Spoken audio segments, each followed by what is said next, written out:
Okay. It's out of control. It's totally out of control. As for our race of people, it's very embarrassing. Very embarrassing.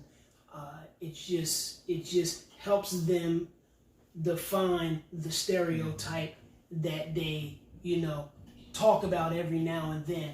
But now it's coming to the point where they can talk about it more and more. So.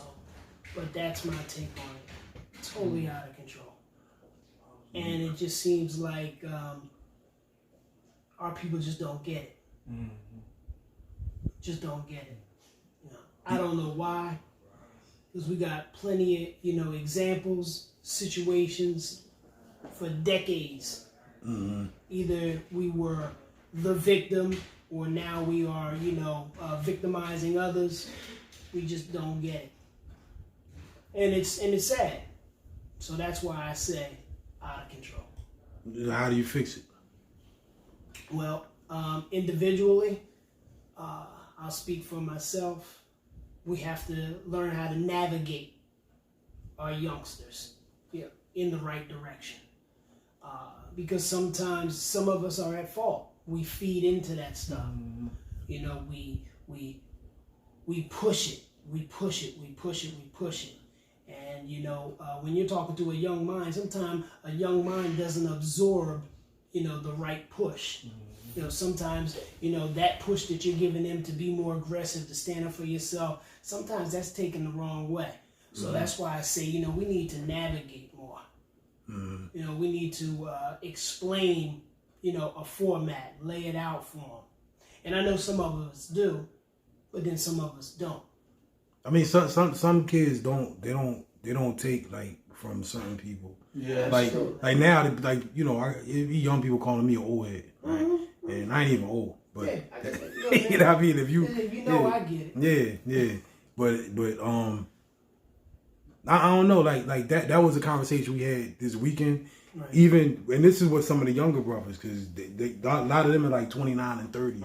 And the thing they were saying was like, yo, who's these dudes old heads? Like, who taught them, to who made it okay to do this nonsense? And I was trying to tell them, I said, look, y'all they old heads now. You know what I mean? Like, cause when we was older and we used to tell y'all to relax and y'all go call us old and you want to hear it. Now these younger dudes, they in the same boat and they calling you the old head or you corny because you don't do what they doing, And I don't know, man. It's just a cycle that just keeps going. It's so interesting that you brought up who their old heads, because it had to be like 2 summers ago, and it was like a situation that happened. It was these young boys. They was outside. They was carrying guns. They had a stolen car or whatever. They ended up crashing the car. Right. Cops came or whatever the case. Me and my sister, my younger sister, we was sitting out there. We was talking like, yo, the old heads for the younger kids was like 16, 17. And I'm like... You said the old heads for the young? Yeah. Old kids. Yeah. And for the 16, 17-year-old, they like 22. Yeah. Right. That was already in the hood. Yeah. Right. You know what I'm saying? Right. So the people, the old heads that were supposed to be their old heads, they were locked up. They were behind bars, whatever the case. So then the other street kids that was about 6, man, I'll give them 18, if that, like, I know what you're saying. Yeah, they were the old heads, so it was young enough to where you were like whoa. What? Like, what is going on? You know what I'm saying? And it was just like, there it is. That's why the people that are leading these kids is just like, well, the people that they choose to allow to lead them. People that they choose to look up to, because it's like you said, it is some great examples out here. Yeah. It is some people that's out, they owning their own businesses and, doing things for the community. But it's like setting standards. The people that's in the hood every day, that's getting money and that's, getting the girls, like, they 16, 17, they smoking weed, they able to drink. I want to hang with them. Like, so then I'm ending up behind bars. And that, I swear, we watched it from start to finish. And we just was like, what in the world? Like, is this really happening before? And then before you know it, the car crashed, the cops, they had guns drawn on these little boys. Now all of the people that was in that are locked up. All of them. From that night on, locked up. Like, that was like, I want to say 2, maybe 3 summers ago. I don't even know. I remember that. It's about 3 summers ago. It was about 3 summers. You know exactly. Yeah, I was just like, I really watched that happen. I'm just like, wow, like, this is the state of my neighborhood right now. Like, that's crazy. That's ridiculous. It has to be a more collective effort. Mm-hmm. And that can be challenging. Mm-hmm. That can be challenging. I think people get, like, in the community, they get discouraged. Yeah, they get exhausted and discouraged when stuff like this happens, and then they looking like, damn, man, like, this is our people, like, this why I don't come out, this one. And it's like, you can't, like, stuff like this is gonna happen. You know what I mean? But you can't, to me, I don't think you can just give up. Like, you know what I mean? You can't just stop doing stuff and keep your kids in the house. You know what I mean? You know, I don't know. The little boys were saying on the panel yesterday, they just was like, why did they come to a game that they knew kids was at? And these are children that, I mean, I just was like, wow. They could not understand that. They was just like, they saw us, you know. But I was saying to myself too, like, now after the fact, 5 people arrested after the fact. Yeah. So you know how people always braggadocious, like, yeah, man, that'll never happen if I was somewhere, whatever. Nobody tackled 5 people because you never know how you're going to respond in trauma and fear or whatever. So people always say, oh, I should have, could have, I would have did this or whatever. You Monday morning quarterbacking, dude. Yeah. When faced with adversity, you don't know how, or pain, shock, you don't know how you're going to respond. The thing is, I seen people on the ground, and I understood that. I was like, oh yeah, you know, because if killed not, me, they was getting trampled on, right? When I was talking to Steph yesterday, we did a video with Steph, and he was explaining, he was right there when everything happened, and he was saying that it was cops that laid on the floor. Yeah. Which is crazy. And they trained to do it, but when you don't know how you're going to respond, you don't know that. And then sometimes you don't know, like in that situation, you don't know, nobody knew where it was going. Yeah, where it was coming from. Yeah. I mean, I understood that. I for myself, I just couldn't understand why when they broadcasted it on the news, they had to put the gunshots in the sound bite. I'm like, they could have muted that out because I was not there, but now I felt like I was because I heard it.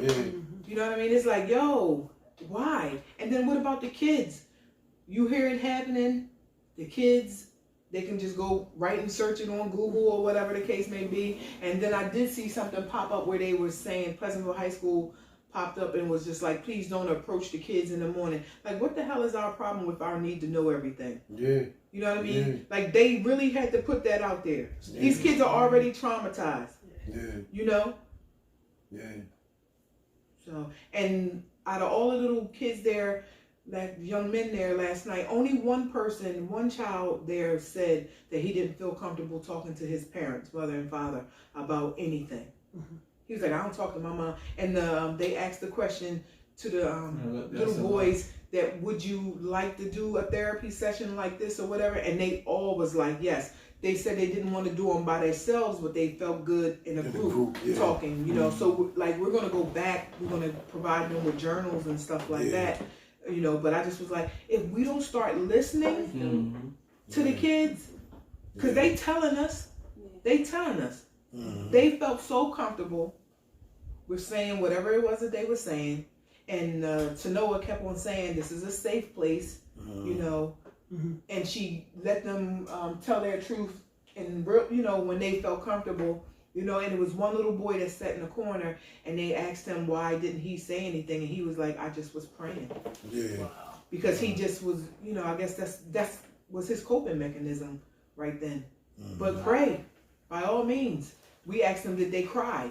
So the little boy, some of them was like, yeah, we cried. You know, you hear people be like, I hear women be like to their son, don't cry, you punk. Like, really? It all starts in the home. Yeah. So, I mean, I'm hoping, and I know because of the group of women that were there, I know that we're going to go back, and I know it's going to, but it needs to be done more, and we need to break the stigma. Where'd y'all had it at? It was at PAL. Okay. Yeah. And you still have to get up too, because I've been in different arenas, PAL, Boys and Girls Club.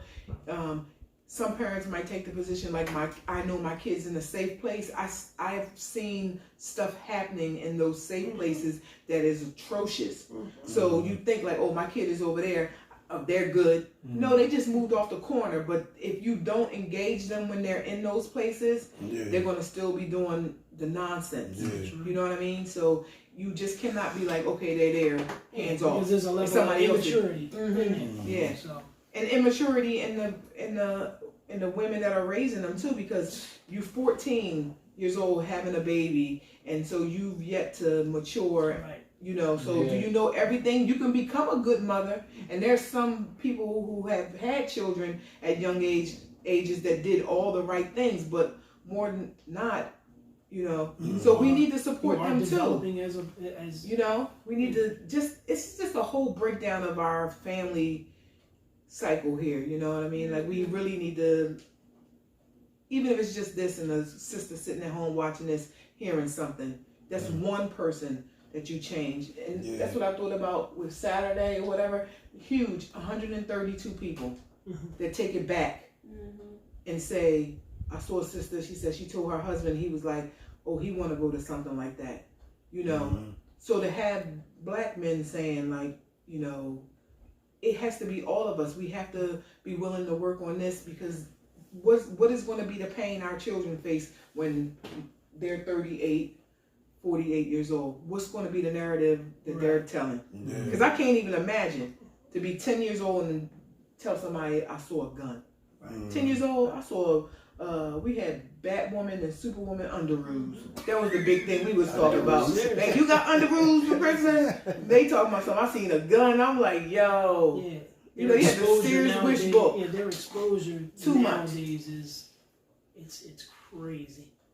The things that these, children are exposed to. That's because some of the parents, the computer is the babysitter or the tablet. Talk about it.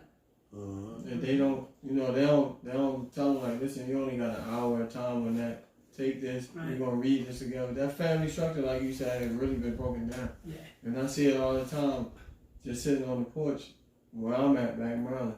And you watch them. You watch some of the older ones really discourage some of the younger ones just because they dealing with the mom. And they don't even care about the mom. They're just somebody that they just deal with because it's convenient for them. No, I can tell you, for me, I didn't want no family. So, like, being honest with you, like when I had kids and stuff, like, I mean, I didn't ever want kids, but I had them. But I ain't have no plan of like being married I didn't want none of that crap. And then it's not till later once you have your kids and you're like, now I gotta straighten this stuff out. But then when you look like, well, I gotta straighten it out for my kids. I don't really want her though. You know what I'm saying? Or it might be the vice versa for the girl. And then that's how the thing ends up like it is, man. Because, probably just Muhammad Khalil, like I don't know too many people that actually with their baby mom. You know what I mean? Or I know people that co-parent but I don't know people that actually, like, he been married to his wife for 20 some years. And I know people that might have started or they tried. Right. And they're young. Yeah. I know people that tried and then it didn't work. And then we co-parent well, and then later on, you might meet some nice woman or a nice guy, and you remarry, and now you trying to do the thing is with us is that Brady Bunch thing. We you got broken people trying to work together. Yeah. So you got one broken person, another broken person trying to. Yeah, we're all learning. Yeah. We're all learning as we go along. But going back to what you said, that ain't easy, man, because you got two different type of upbringings that they not groomed. There's a lot of people that's not groomed for marriage. Yeah. They just. I know I wasn't. Because we don't see it. Yeah. You definitely learn as you go along. Yeah. And now, it's different when your kids grow up and they like, I always see my mom and dad praying, I always see them together. That's what I want. I want them same type of goals. And we ain't struggle and we ain't have to do that. Well, that's part. Like you and your wife, y'all probably learn early to be selfless, right? Yeah. Most people, when they're growing up, they're young. Most people are working on the same thing for 20 years. Whether you're trying to get out of debt, whether you're trying to get through college, so as a parent, you might not be worried or as focused on your child getting out of college, if you're still trying to get out of college, you still trying to get your finances together, you trying to get your relationship together, Yeah, and you then can't focus on them. yeah, you think you focusing on them because you feeding them and clothing them and stuff, but yelling at them. Yeah, yelling at them, but you ain't really like when you have kids, you got to put all your dreams to the side. You got to focus on them. Yeah. And then you can get back to your dreams once that 20 years pass up. You want to know something? That's why I don't have kids. I say that all the don't time. have none. I'm not ready to I don't blame you. be that selfless. Like, I still want to be selfish in that sense. I don't want to wake up because my child's hungry. I don't want to wake up because my child is woke. Like, I don't want to, like, you know what I'm saying? And a lot of people take, well, it's not even that they take on, parenthood. It's just some people become parents and they don't understand that. Like, you know what I'm saying? They don't understand that it's not about you now. It's about you and that baby now.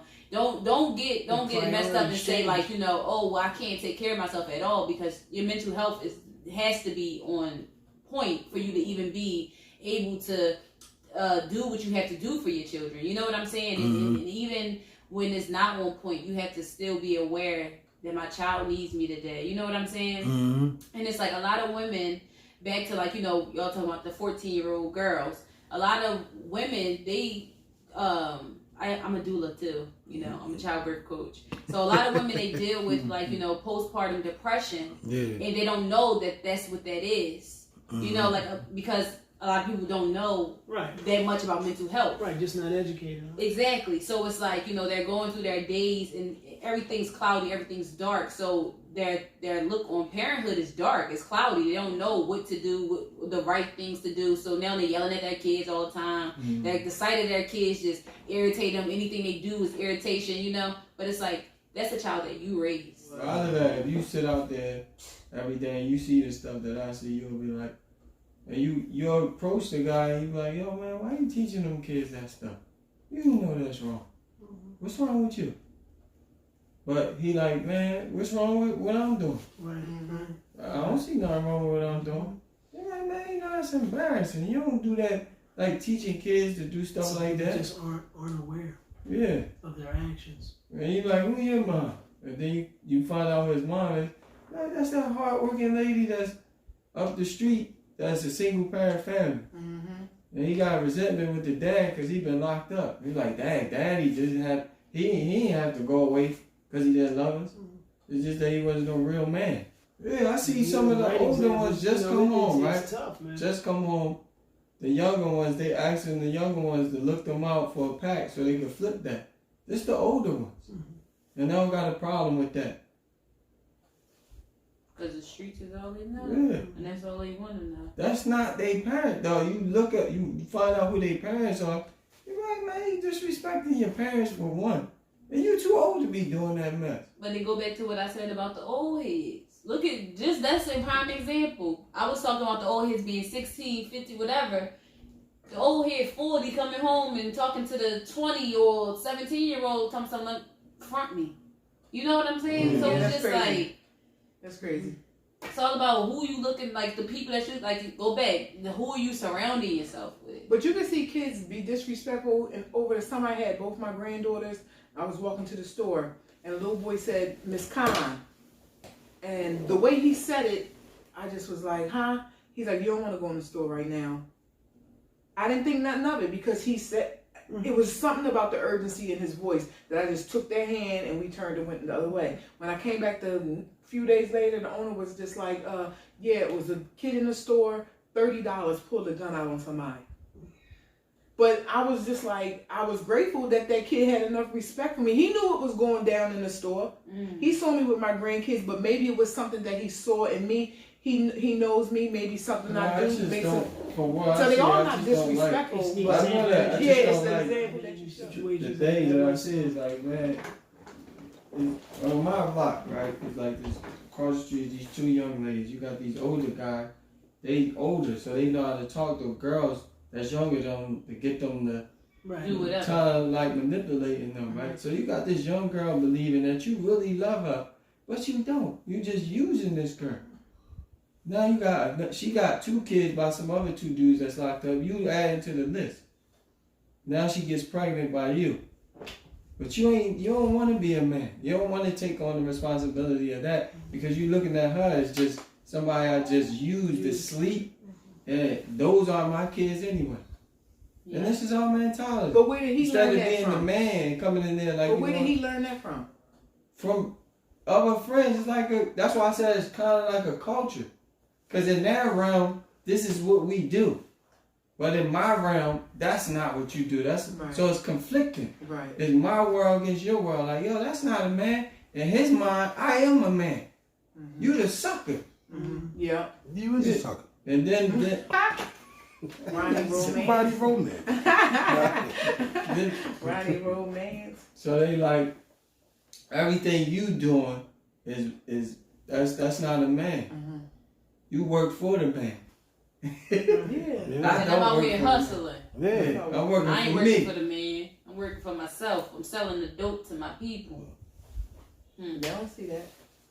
So you got that mentality. That's what I'm trying to figure out. Is like how you get them from stop thinking like that and thinking more towards what CJ said. It's like you a businessman. You just don't know it yet. Yes. So take that same mentality. Tangibles as a business person.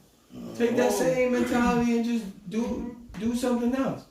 So I would say, like, a little change that could happen would be, business people going into the community offering classes or whatever, and really like by the hand on some stuff, like come in, let me show you this, whatever. And you might not get nobody your first time, but if you consistent and persistent, I think that it'll start to change, the people, that neighborhood. You get what I'm saying? Like, it might be 10 men out there and only 2 come with you. But that's more than what you started with. You know what I'm saying? I feel like as long as you're trying, you'll get what you're look like. It's like as long as you're trying something that will change will happen as long as you're trying. But if you're not trying and you just talking and pointing the finger all the time, then that's just what it's going to be. That's just what it's been for the longest exactly time. What it is now. And that was part of the point why I wanted to even talk about this, because it's always the people that's out of touch with what's going on that's pointing the finger saying, yo, man, all they doing is this. In reality, like, I'm on social media every day. Most everybody else in here is. The people I see, young people that I see now that's younger than me, they're way more entrepreneurial than we were when we were growing up. Yeah. Because I see people just on like Instagram, right? You see people trying to be influencers. You see people, I see young boys trading Forex. I see young boys day trading. I see young boys flipping houses. You know what I mean? Jokers, everybody want to be a barber now. So the culture is there, but the perception with other people, they just see, oh, these niggas shot up that game. Yeah, you're not really in touch with what's going on. And if you actually see, there's a lot of people that's really successful, whether it's in any of those things I just mentioned, or music or whatever. There's people, like you said, the brother doing platters, people selling shirts. It's a lot of people that's doing a lot of good things. But what happens, we so used to saying, oh, when black people going to change and when. But how do you measure success? That's the point. That's the point. Do the right thing. Like I have a few things, that I want people to follow when they come into my shop. Basically, hang your coat up and conduct yourself, in a mature manner. You would think at times with certain individuals that I'm asking you to dislocate your arm. Yeah. Seriously. Yeah. I mean, and it's tough sometimes. I don't know why people don't want to hang their coat up in the barbershop. And then some days I get discouraged. Yeah. I get like, God, is it that hard to hang your coat up? That's like kids, man. Yeah, because then, you got some kids come in and they plop down on your coat. Then that's an issue, because I don't know what's in your pocket.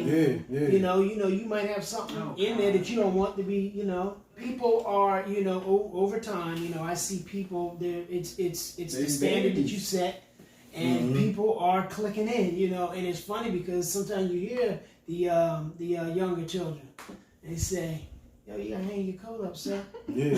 I'm like, oh shoot. Like talking to a grown person. Yeah. So you just have to lead by example. Yeah. And it's not easy. It never will be easy. But, you know, this is the role that we chose, and this is what we intend to deal with, you know, because I'm not stopping. At all. I'm not stopping. Without struggle, there's no progress. Marcus Garvey. You got that, right? Yeah. I'm not stopping.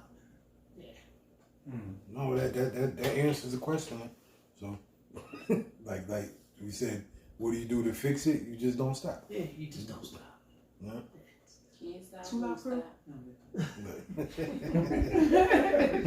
No.